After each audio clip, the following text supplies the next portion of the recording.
Hello, my name is Madeline Krill, and this is a presentation of my research proposal titled The Relationship of Homicide in the Immediate Family Unit and Future Violent Crime Rates.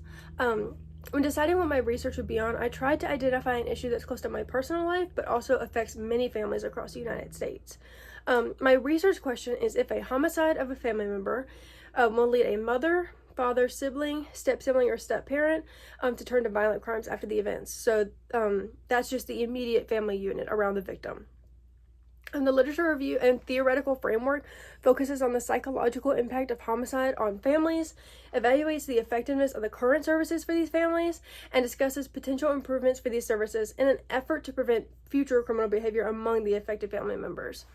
The research of Gil Mezzi, Chris Evans, and Kathy Hobdell proves that relatives of homicide victims report feeling depressed, overwhelmed, socially insufficient, powerless, and a lack of trust for the system.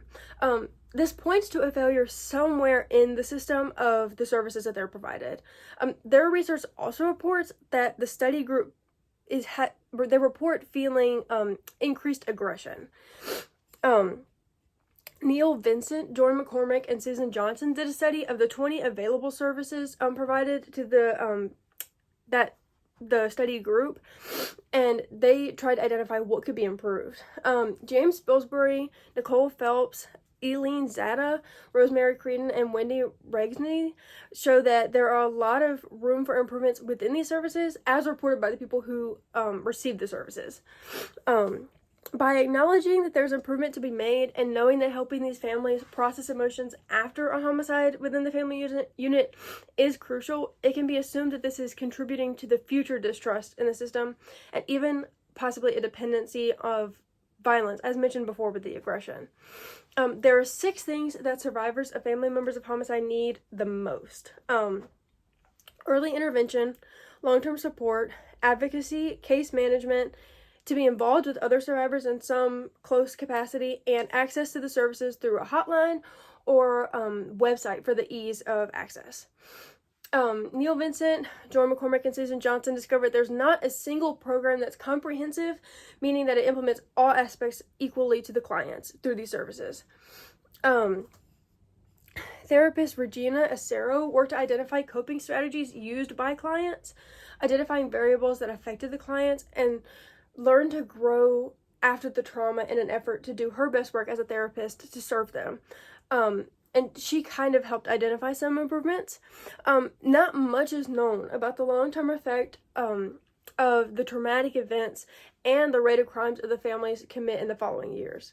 Little is known about how this impacts decisions on the actions they make for the rest of their life. And what we do know is that clients that are able to change their perception and outlook into a positive one are likely to succeed. So that would go into the improvement of the other services. But that's why it's important to do new research to determine how much of an issue it is within our system and identify the people who need to be targeted in that research. The purpose of the research is to determine if the homicide of a family member impacts the future criminality of other family members. I will research this topic through secondary data analysis.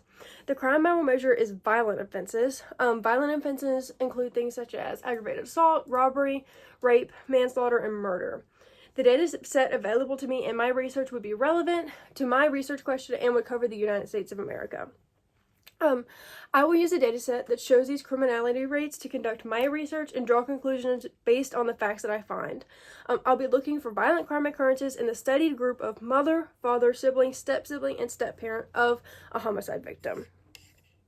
The independent variable is the homicide of a family member that was murdered by somebody outside of the family unit.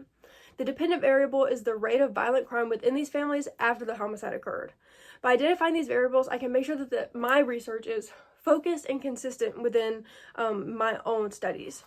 I will use these variables to find relevant research and draw accurate conclusions about my topic. My hypothesis is that the results of the research will show that there will be about 1 in 15 violent offenses amongst the family members, and I suspect that they will be mostly male. That goes back to some of the literature review that I did. The people who reported the most increased aggression were male.